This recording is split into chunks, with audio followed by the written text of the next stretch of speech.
ನಮಸ್ಕಾರ ವೀಕ್ಷಕರೇ. ಸಾಮಾನ್ಯವಾಗಿ ನಾವು ಹೇಳಿದ್ರೆ ಜನ ನಂಬಲ್ಲ. ಯಾಕೆ ಅಂದ್ರೆ ಅಣ್ಣ ಪುಟ್ಟವರ ಮಾತಿಗೆ ಜನ ವ್ಯಾಲ್ಯೂ ಕೊಡೋದಿಲ್ಲ. ದೊಡ್ಡ ದೊಡ್ಡ ವ್ಯಕ್ತಿಗಳು, ಬಿಸ್ನೆಸ್ ಮ್ಯಾಗ್ನೆಟ್ಸ್ಗಳು ಹೇಳಿದ್ರೆ ಮಾತ್ರ ಸ್ವಲ್ಪ ಯೋಚನೆ ಮಾಡ್ತಾರೆ. ಹೌದಾ, ಈ ತರ ಆಗಬಹುದಾ ಅಂತ ಜನ ಯೋಚನೆ ಮಾಡೋದು ಶುರು ಮಾಡ್ತಾರೆ. ಇಲ್ಲಿ ಕೋಟೆಕ್ ಅಧ್ಯಕ್ಷರು ಹೇಳ್ತಾ ಇರೋದು ಅದನ್ನೇ. ಮುಂದಿನ ದಿನಗಳು ಸಂಕಷ್ಟಗಳನ್ನ ಎದುರಿಸಬೇಕಾದಂತ ಪರಿಸ್ಥಿತಿ ಬರುತ್ತೆ, ಅದಕ್ಕೆ ಸಿದ್ಧ ಆಗಿ ಅಷ್ಟೇ ಅಂತ ಹೇಳ್ತಾ ಇದಾರೆ. ಯುದ್ಧದ ಭೀತಿ ಆಗ್ಬೋದು, ಬೇರೆ ಭೀತಿಗಳಾಗ್ಬೋದು, ಮುಂದಿನ ದಿನಗಳು ಸ್ವಲ್ಪ ಸಂಕಷ್ಟಗಳು ಜಾಸ್ತಿನೇ ಕಾಡುತ್ತೆ. ಒಂದ್ಸಲ ಅವ್ರ ಮಾತು ನೀವು ಕೇಳಿ. We must prepare for the worst. Therefore, it is about preparation. Be ready for tough times, rather than waiting for the shock to hit us. And in many ways, the Prime Minister said, what would that look like? I think you'll begin to see it. I mean, we have not seen the impact in the last 2 months of the Middle East war in terms of energy price transmission. It's coming, and it's coming big, and the consumers have not felt the pressure at all. And think about a consumer with limited income having to spend more directly on fuel and indirectly on other items for fuel, or dependent on fuel. The shock is coming. We had old inventory. We had the ability for oil companies to be the shock absorber. And it's a large amount of money. Therefore, I don't think you're very far away from the shock, unless, and this is where I don't have an answer, and I suppose none of us have an answer, or probably if there is anybody else in the world who has an answer, unless Iran war stops tomorrow morning. And we have been hoping for it from February 20, but we must prepare for the worst. Therefore, it is about preparation.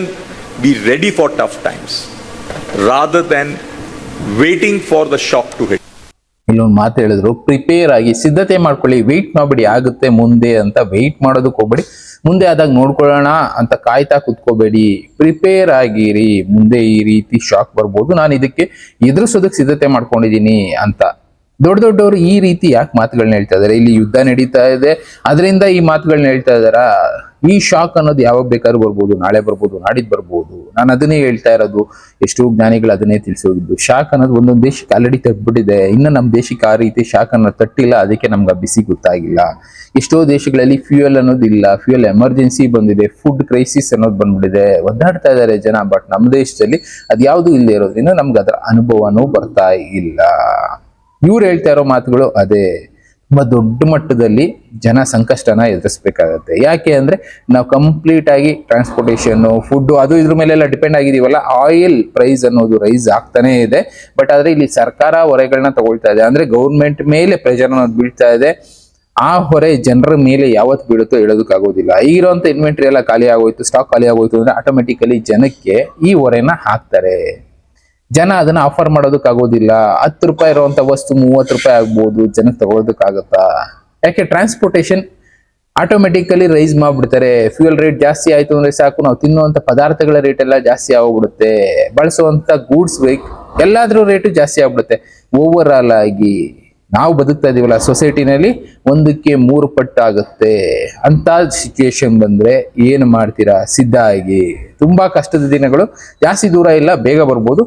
ಯಾವಾಗ ತನಕ ಯುದ್ಧಗಳು complete ಆಗಿ ನಿಲ್ಲೋ ತನಕ. ಯುದ್ಧಗಳು ನಿಲ್ಲೋ ಹಾಗೆ ಕಾಣ್ತಾನೆ ಇಲ್ಲ. ನಿಲ್ಲಲಿ ಅಂತ ಕೇಳ್ಕೊಳ್ಳೋಣ. ನಿಲ್ಲಿಲ್ಲ ಅಂದ್ರೆ, ಒಂದು ಪಕ್ಷ ನಿಲ್ಲಿಲ್ಲ ಅಂದ್ರೆ ಅದನ್ನ ಫೇಸ್ ಮಾಡೋದಕ್ಕೆ ಸಿದ್ಧ ಆಗಿ. ಶಾಕ್ ಅನ್ನೋದು ನಿಮ್ಗೆ ಯಾವಾಗ ಬೇಕಾದ್ರೂ ತಟ್ಬೋದು. ಆ ಶಾಕ್ ಅನ್ನ ತಡ್ಕೊಳ್ಳೋ ಕೆಪಾಸಿಟಿ ನಿಮ್ಗಿರ್ಲಿ ಅಂತಾನೆ ಇವ್ರು ಎಚ್ಚರಿಸ್ತಾ ಇರೋದು. ಇವರು ಅಂತ ಅಲ್ಲ, ದೊಡ್ಡ ದೊಡ್ಡ ಬಿಸ್ನೆಸ್ ಮ್ಯಾಗ್ನೆಟ್ಗಳು ಎಚ್ಚರಿಸ್ತಾ ಇರೋದು. ಹೀಗೆ ಯಾವಾಗ ಬೇಕಾದ್ರೂ ಶಾಕ್ ತಟ್ಬೋದು, ಸಿದ್ಧತೆಗಳನ್ನ ಮಾಡ್ಕೊಂಡಿರಿ, ಪ್ರಿಪೇರ್ ಆಗಿರಿ.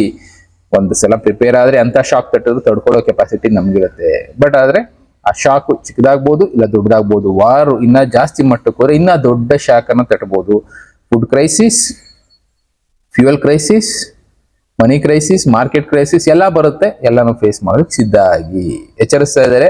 ಎಚ್ಚೆತ್ಕೊಳ್ಳೋರು ಎಚ್ಚೆತ್ಕೋಬಹುದು, ಇಲ್ಲ ನಾವೇನ್ ತಲೆ ಕೆಡಿಸ್ಕೊಳಂಗಿಲ್ಲ ಅನ್ನೋಂಗಿದ್ರೆ ಆರಾಮಾಗಿರ್ಬೋದು. ಯಾಕೆ ಅಂದ್ರೆ ಬೇರೆ ದೇಶಗಳು ಇದನ್ನ ಇಂಪ್ಯಾಕ್ಟ್ ಆಲ್ರೆಡಿ ಫೇಸ್ ಮಾಡಿದೆ, ನಮ್ಮ ದೇಶಕ್ಕಿನ್ನ ಇಂಪ್ಯಾಕ್ಟ್ ಆಗಿಲ್ಲ. ಇಂಪ್ಯಾಕ್ಟ್ ಆದಾಗ ಯುದ್ಧ ಕಾಲದಲ್ಲಿ ಶಸ್ತ್ರಾಭ್ಯಾಸ ಮಾಡ್ತೀನಿ ಅನ್ನೋದಕ್ಕಿಂತ ಯುದ್ಧಕ್ಕೆ ಮುಂಚೆನೆ ಶಸ್ತ್ರಾಭ್ಯಾಸ ಮಾಡಿಟ್ಕೊಂಡಿದ್ರೆ ನಾವೇನ್ ಬೇಕಾದ್ರೂ ಫೇಸ್ ಮಾಡ್ಬೋದು ಅಂತ ಇವ್ರು ತಿಳಿಸ್ತಾ ಇರೋದು, ನಾವು ತಿಳಿಸ್ತಾ ಇರೋದು. ಎಚ್ಚೆತ್ಕೊಳ್ಳೋರು ಎಚ್ಚೆತ್ಕೋಬಹುದು, ಇಲ್ಲ ಎದ್ದವ್ರು ಬಿಟ್ಬಿಡ್ಬೋದು. ಇನ್ನ ಬೇರೆ ಬೇರೆ ವಿಷಯಗಳನ್ನ ತಿಳಿಸೋ ಕೆಲಸ ಮಾಡ್ತಾನೆ ಇರ್ತೀನಿ, ಎಚ್ಚರಿಸ್ತಾನೆ ಇರ್ತೀನಿ. ಮತ್ತೆ ಸಿಗ್ತೀನಿ. Thank you, good bye.